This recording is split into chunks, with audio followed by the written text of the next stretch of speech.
Triteos, salam satu keluarga Allah.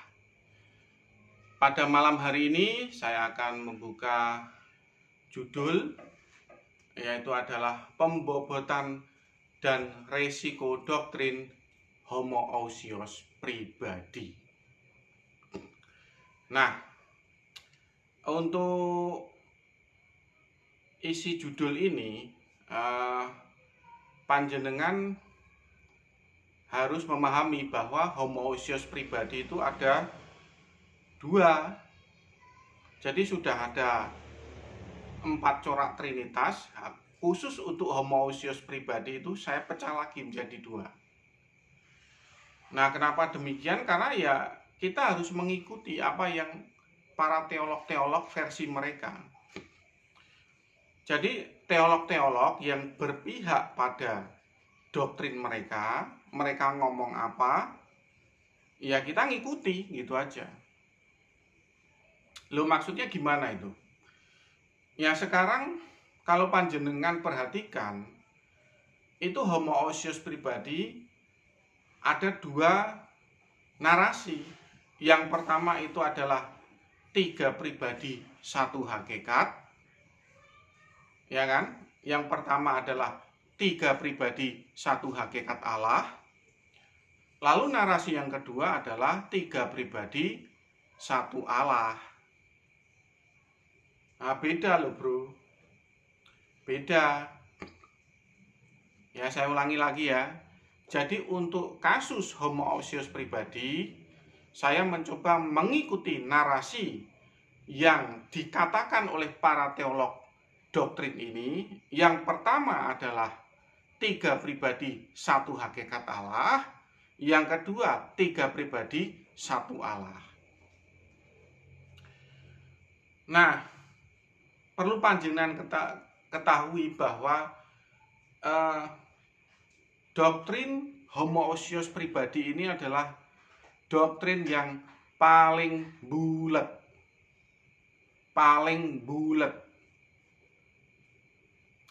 Kalau tidak percaya ya panjenengan silahkan berdiskusi dengan para teolog mereka ini yang bercorak doktrin ini. Nah, kemarin sudah saya katakan bahwa untuk yang narasi 3 pribadi 1 hakikat Allah itu kan sebetulnya triteos. Tapi kalau panjenengan ngomong kalau itu triteos, mereka marah. Mereka akan bilang bahwa oh Pak Jody, panjenengan membuat manusia jerami, stroman katanya. Gimana stroman? Lah, 3 pribadi 1 hakikat Allah itu ya memang triteos, ya kan? Itu sudah saya jelaskan di konten-konten sebelumnya itu. Waduh. Lalu kemudian kita bahas ini yang 3 pribadi 1 Allah. Nah, ini yang dikritisi oleh saudara Frans Donald di dalam kontennya, yang dia bilang itu Allah berkepribadian ganda atau triple ganda, seperti itu. Ya apakah itu stroman? Ya enggak juga. Jadi begini loh bro, jadi kita ini kan istilahnya masyarakat umum yang menyimak narasi-narasi panjenengan, ya kita kan ngikuti narasi kalian, gitu kan. Narasi yang pertama 3 pribadi 1 hakikat Allah, ya triteos, ya kan. Lalu narasi yang kedua 3 pribadi 1 Allah, yaitu Allah berkepribadian triple. Apa kita salah ngikuti narasi panjenengan yang seperti itu? Ya kan? Ya tentu saja nggak salah. Ya salah sendiri panjenengan kok memiliki istilah-istilah yang seperti itu. Nah, pada konten ini kita coba menganalisa dan membuka tabir mengapa mereka memiliki narasi seperti itu. Ya di samping mereka tuh orang-orang nekat ya, ya. Tapi lebih jauh dari itu, kita mencoba menyelami secara psikologis, cara berpikir mereka, mengapa mereka sampai senekat itu. Memiliki doktrin yang paling bulat dan senekat itu. Nah, kalau kita melihat dari sudut pandang mene-mene tekel ufarsin atau sudut pandang pembobotan, nah kita akan mengetahui bahwa doktrin homoousios pribadi itu berbeda dengan doktrin yang lain.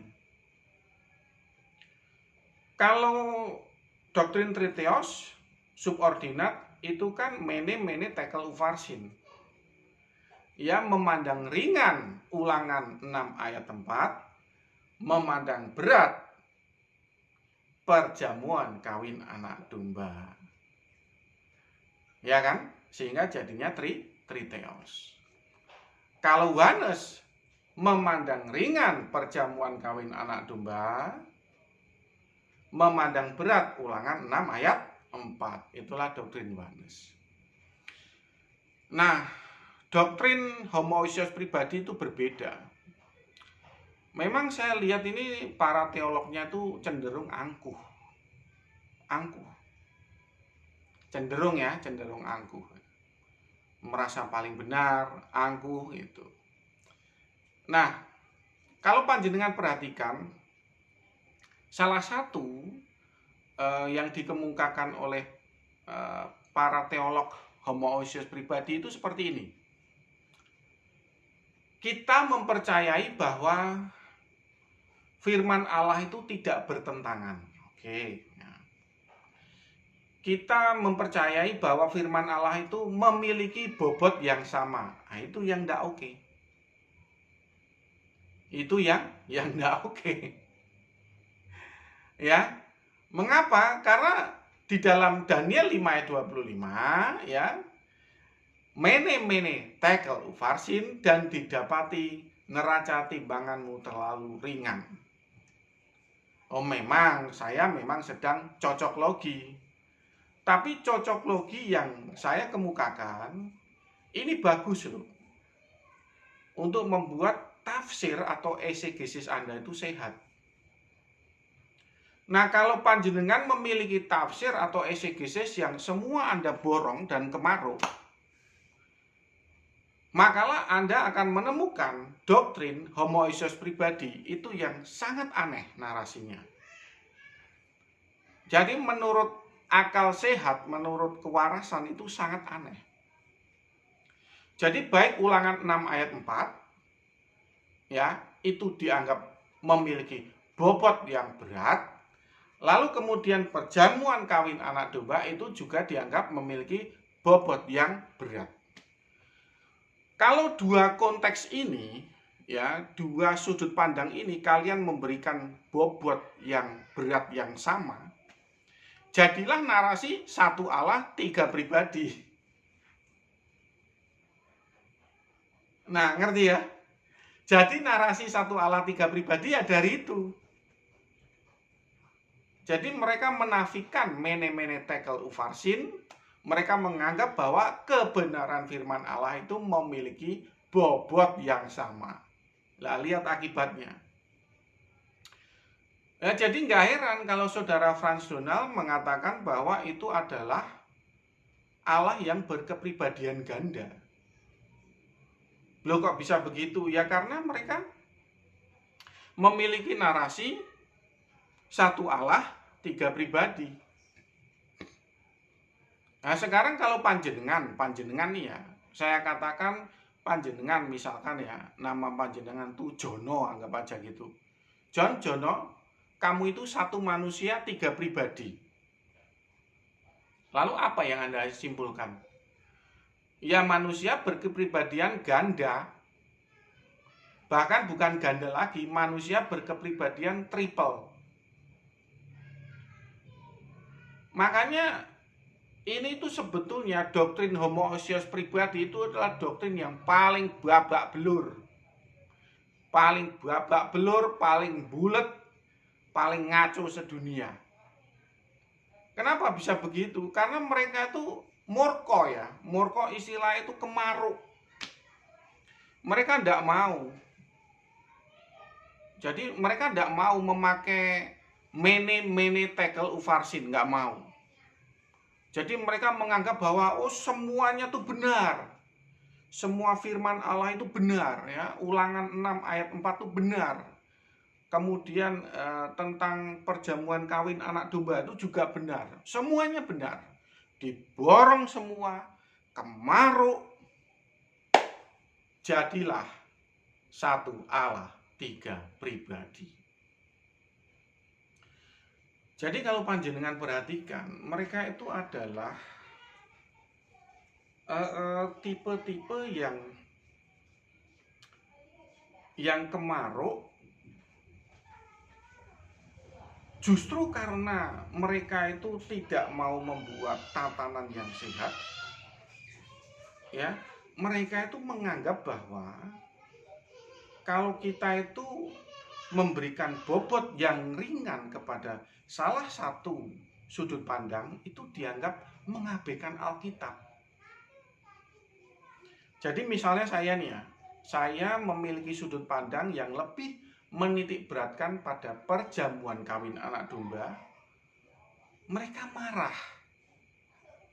Oh, Triteos itu mengabaikan ulangan 6 ayat 4, mengabaikan keesaan Allah. Loh, saya tuh bukan mengabaikan keesaan Allah. Tatanan teologi Triteos itu berbeda. Tatanan teologi Triteos itu jelas menolak satu Allah 3 pribadi. Wah, ngaco itu. Ya nggak heran kalau orang-orang luar menganggap Allahmu berkepribadian triple. Nah, gitu loh. Ngerti panjenengan? Jadi begini loh, apa yang kita tabur itulah yang kelak nanti kita akan tuai. Nah, sehingga panjenengan tuh jangan ngaco dengan istilah-istilah yang kalau masyarakat luar menyimak istilah panjenengan itu menjadi aneh. Mudeng ya. Lah kalau kalian itu terus istilahnya begini ya. Wah, kita nggak peduli tanggapan orang luar. Yang penting kita tuh ngerti maksud doktrin kita. Wah, ya nggak bisa begitu. Nah, panjenengan akan menjadi batu sandungan bagi Injil. Wah, iya. Iya, karena begini bro, orang yang tidak mengenal Injil ya, mereka itu memiliki sudut pandang yang netral. Ya tidak mau panjenengan brainwash begitu ya. Anda cuci otak begitu, lalu Anda suguhkan gitu doktrin begitu, pokoknya imani saja, oh tidak bisa. Tidak bisa, Anda menjadi batu sandungan Injil. Doktrin yang bertentangan dengan nalar yang sehat itu menjadi batu sandungan bagi Injil. Ya. Lalu tegasnya bagaimana ini? Apakah homoousios pribadi ini memang menjadi batu sandungan bagi Injil? Menurut saya iya. Menurut saya loh ya iya. Loh kenapa kok begitu? Ya karena memang istilah-istilah kalian ini loh yang menurut saya tuh janggal. Kalau publik atau pihak luar itu menyerap istilah yang kalian utarakan, narasi panjenengan itu memang aneh. Aneh ya. Jadi kembali lagi kepada cara pembobotan doktrin ini. Cara pembobotan doktrin ini menolak mene-mene tekel ufarsin. Jadi semua bobot itu diserap. Karena mereka kemaruk dan mereka ingin sempurna dalam memasukkan Alkitab atau firman Allah ke doktrin mereka. Yang menurut mereka itu adalah kesempurnaan teologi menurut mereka. Tapi menurut pihak luar itu kecacatan teologi, merusak tatanan teologi. Ya kan? Jadi itu berbeda sudut pandang. Loh kenapa kok itu merusak tatanan teologi? Lah mau gimana coba? Lah istilah kalian aja satu Allah 3 pribadi. Ya kan? Ya orang luar pasti akan mengatakan, lu Allahmu berkepribadian triple. Lalu kalian bilang, oh itu kamu strawman atau membangun manusia jerami. Lah gimana manusia jerami apa?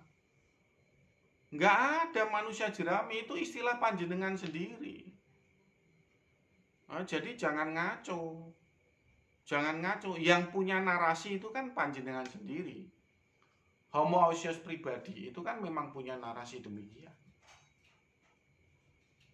Ya, jadi karena kemaruk pingin semuanya tuh dianggap benar ya. Allah Esa ya benar, ya Triteos ya benar, perjamuan kawin anak domba ya benar, keesaan Allah ya benar. Ya kan? Jadinya malah Anda ini ditertawakan pihak luar. Ya di zaman dulu itu kan juga ada kesempurnaan versi masing-masing. Bahkan kalau kita itu simak di YouTube, ya bangsa Jepang waktu di abad ke-8 itu, mereka menganggap seorang wanita yang bergigi hitam itu dianggap memiliki kecantikan yang sempurna. Ya kan? Ya itu memang relatif hal semacam itu. Sama seperti panjenengan ngomong kalau kita ini adalah teologi yang memiliki tatanan teolog yang memiliki tatanan teologi paling sempurna. Karena kami meletakkan bobot firman Allah, semuanya tuh terserap, semuanya tuh seimbang, semuanya tuh sama berat. Nah itu menurut panjenengan. Nah menurut pihak lain itu malah justru kecacatan. Ya kan? Nah itu resiko doktrin homoousios pribadi yang panjenengan nggak paham. Nggak paham ya. Jadi resiko doktrin homoousios pribadi itu adalah bulat, lalu kemudian angkuh ya. Angkuh kenapa? Karena mereka nggak mau dikritik ya terhadap doktrinnya yang tidak memiliki nalar logika yang sehat. Ya kan? Ya kan? Ya kalau mereka tuh memiliki logika atau nalar yang mereka pasti mau untuk dikritik homoousios pribadi ini. Nah itu resiko doktrin dari homoousios pribadi yang memang agak serem. Saya lihat itu agak serem. Ya kan? Lalu yang ketiga, resiko doktrinnya itu adalah mengutamakan brainwash. Nah ini yang saya agak nggak cocok. Ya kan? Loh sekarang begini ya, panjenengan itu memiliki doktrin yang memiliki bentuk semacam itu. Homoousios pribadi itu kan ada dua yang tadi saya sebutkan, dua narasi, yaitu 3 pribadi 1 hakikat Allah, itu Triteos. Ya, Triteos 3 pribadi prima causa yang setara, ya kan? Seperti yang sudah saya jelaskan sebelumnya. Lalu narasi yang kedua adalah 3 pribadi 1 Allah. Itu Allah yang berkepribadian triple.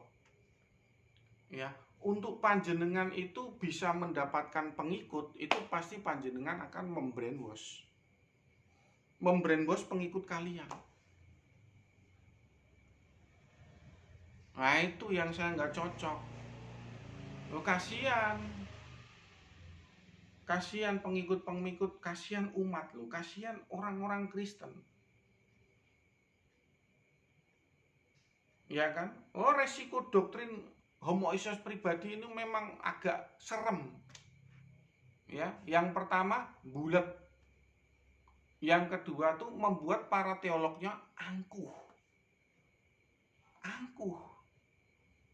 Ya kan? Oh kalau nggak angkuh ya pasti mereka nggak akan menjadi teolog doktrin ini. Ya kan? Lo kok bisa begitu? Ya karena kan nggak mau menerima kritik. Gitu kan? Supaya nggak mau menerima kritik ya mereka harus angkuh. Yang ketiga, mengutamakan brainwash. Nah inilah resiko doktrin homoousios pribadi. ambiar. Loh, coba panjenengan ya, saya tuh begini ya, saya mencoba untuk menjelaskan pembobotan dan risiko doktrinnya. Ya saya apa adanya, gitu loh.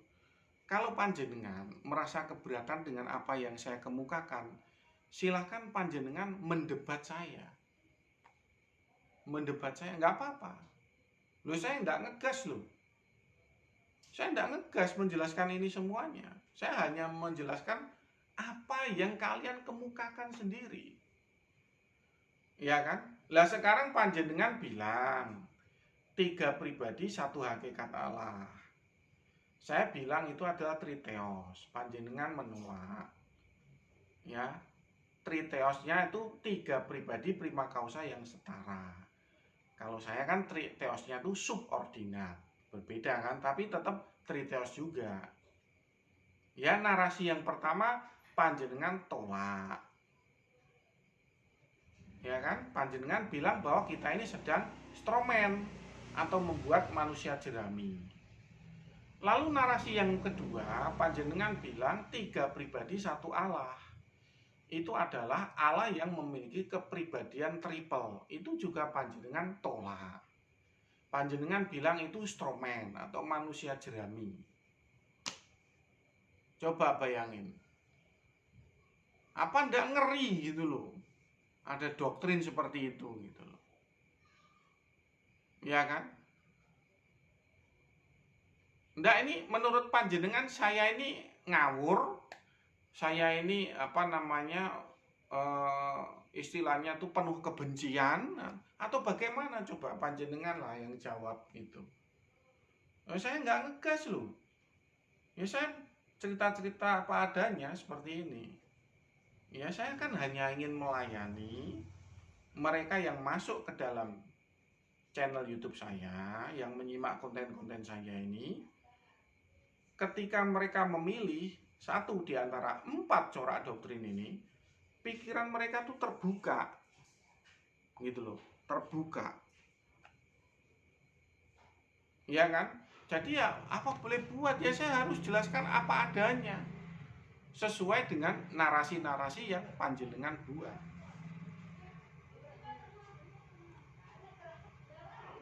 Jadi terpaksa saya harus mengatakan bahwa resiko doktrin homoousios pribadi itu adalah yang pertama bulat, yang kedua teolognya itu angkuh, yang ketiga itu umatnya harus di brainwash. Iya. Cara membrainwashnya ya dengan istilah-istilah yang rumit, dengan istilah-istilah yang susah dimengerti gitu. Mudeng ya. Loh, saya tahu panjenengan itu memang memiliki maksud ya, bahwa firman Allah itu kalian tampung semua. Kalian memberikan bobot berat semua. Loh, itu maksud awalnya tuh baik. Ya tak? Maksud awalnya baik, tapi panjenengan karena nggak ngerti resiko doktrin, jadinya mawut seperti itu.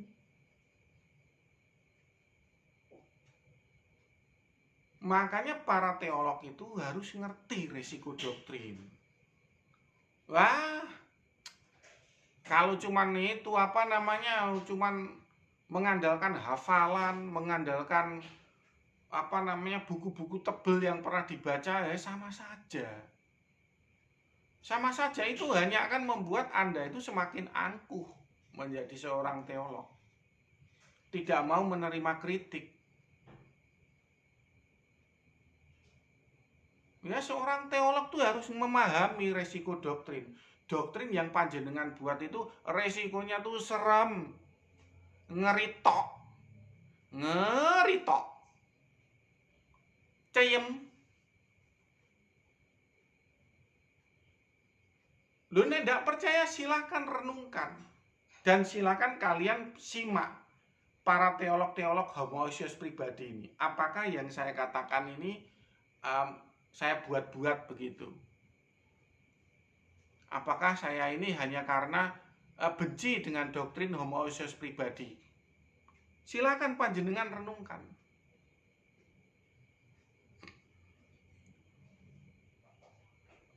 Lah sekarang coba kita analisa narasi yang pertama ya. Narasi yang pertama itu ya. Ya, 3 pribadi Allah, 1 hakikat. Itu triteos, dan Allahnya itu prima causa semuanya. Prima causa semuanya, nggak ada hierarki. Ngeri. Ngeri bro, doktrin seperti itu. Betul, panjenengan bilang ada keekonomian Allah, bilang ya oke lah, itu cara untuk panjenengan lolos ya. Lolos dari kritik terhadap doktrin itu, 3 pribadi setara itu. Ya saya tahu gitu. Ya mungkin panjenengan itu juga menitik beratkan juga tentang kesetaraan anak Allah gitu kan. Filipi 2 ayat 5 sampai 8 itu. Ya memang maksud panjenengan itu baik, ingin meninggikan Yesus, ya kan? Ingin supaya unitarian atau heterosios atau subordinat itu tidak ada di dalam kekristenan. Jadi Yesus ditinggikan setinggi-tingginya. Ya memang maksud utamanya itu baik. Tapi maksud baik untuk menjadi teolog itu nggak cukup. Maksud baik itu boten cekap, Mas Bro. Maksud baik boten cekap. Harus memahami resiko doktrin.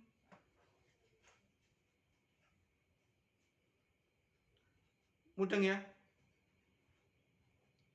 Jadi teolog itu maksud baik gak cukup. Harus punya ilmu. Harus memahami resiko doktrin. Resiko doktrin panjenengan itu paling mawut. Yang pertama bulet, yang kedua membuat teolog itu angkuh, yang ketiga itu umat itu akan di brainwash supaya percaya doktrin ini.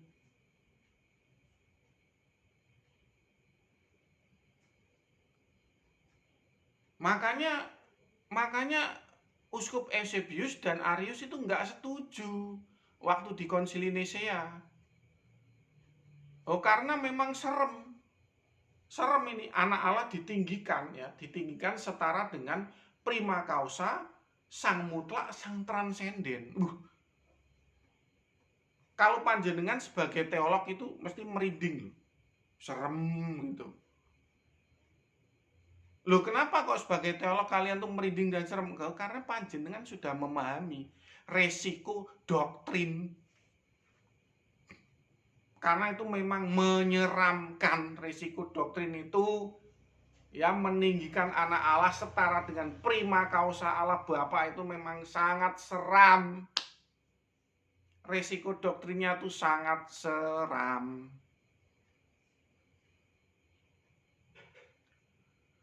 Aduh, saya jadinya kesannya tuh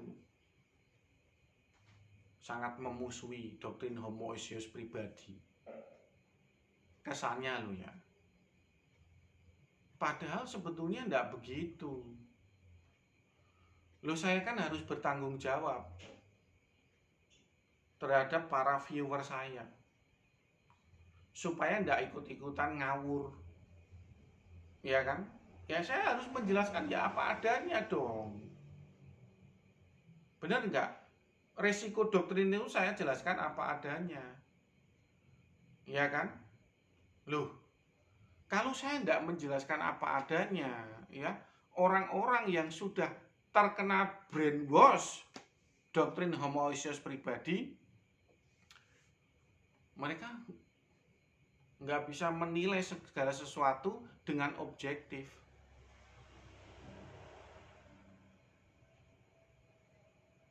Mudeng ya.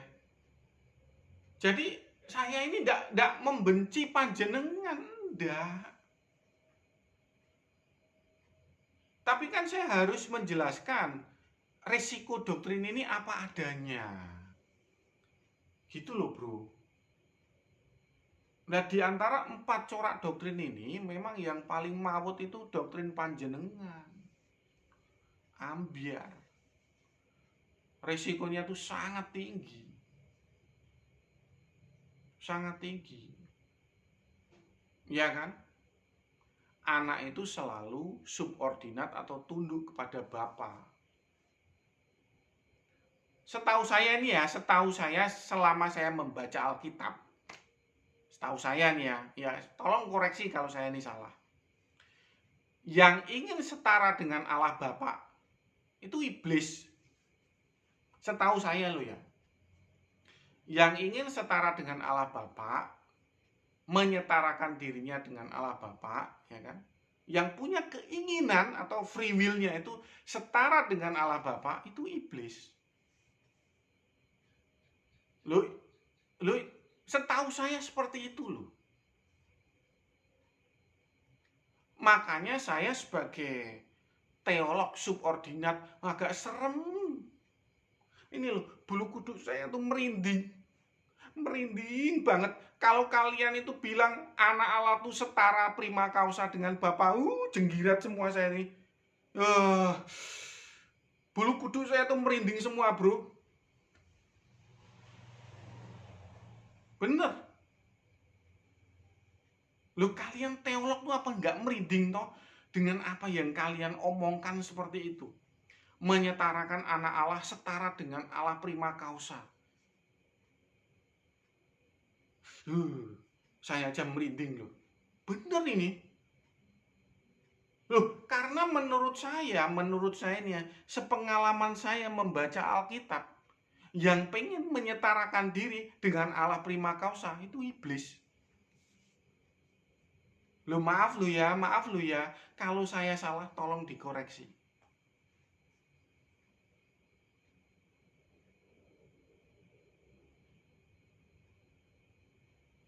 Ya kan? Kalau saya salah tolong dikoreksi.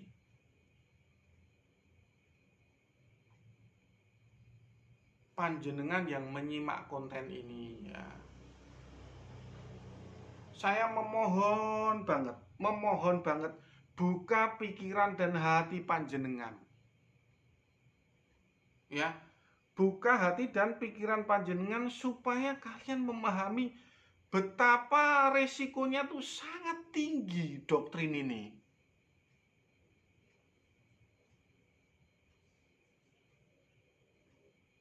Semoga kalian benar-benar memahami ini. Renungkan ya. Renungkan 15 menit gitu apa yang saya sampaikan ini.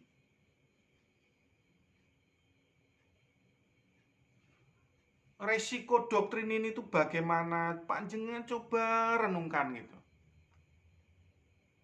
Ya, ini permohonan saya sebagai teman ya, sebagai YouTuber ya, kepada panjenengan.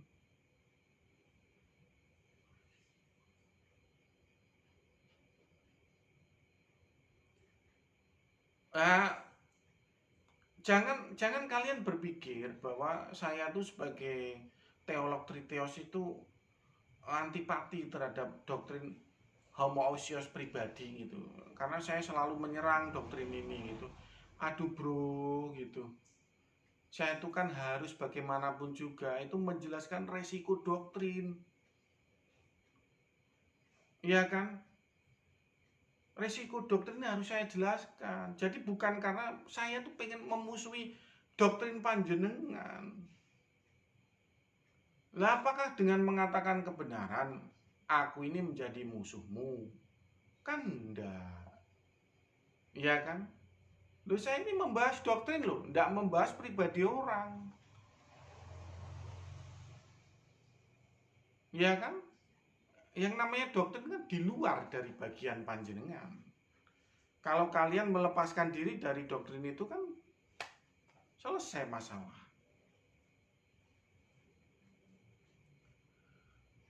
Nah, semoga apa yang saya sampaikan ini Tuhan berkenan ya, Tuhan membuka hati, pikiran panjenengan, hati panjenengan, semoga Roh Kudus membuka pikiran panjenengan sehingga memberikan tahu bahwa resiko doktrin homoousios pribadi itu sangat tinggi resikonya.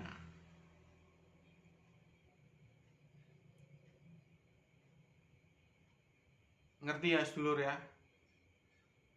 Jadi jangan salah paham ya, jangan salah paham satu kok nyerang doktrin homoousios pribadi secara terus-menerus itu loh. Nggak begitu. Ya karena ya kita itu kan harus membantu umat ya, membantu orang-orang Kristen itu supaya dia tuh ngerti banget tatanan teologi. Gitu. Wah, Pak Jody,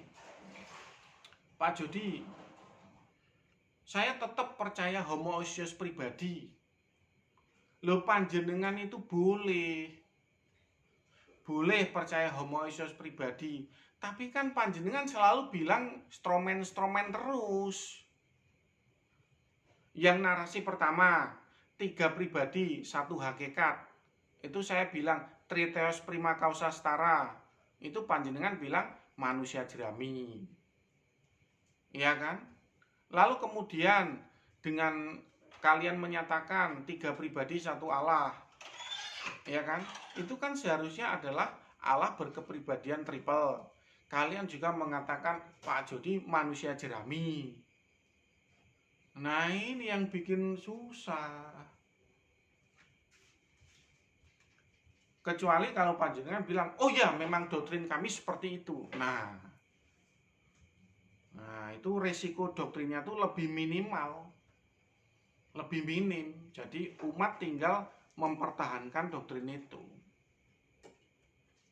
Tahu ya maksud saya ya? Ngerti? Ngerti? Tolong ya yang mendengarkan konten ini yang memiliki pemahaman doktrin homoousios pribadi, tolong direnungkan baik-baik. Ya. Semoga bisa memberikan pencerahan dan kesadaran bagi panjenengan untuk meneliti kembali resiko doktrin yang telah kalian pilih. Itu aja ya sedulur ya. Salam Triteos, salam satu keluarga Allah. Tuhan memberkati.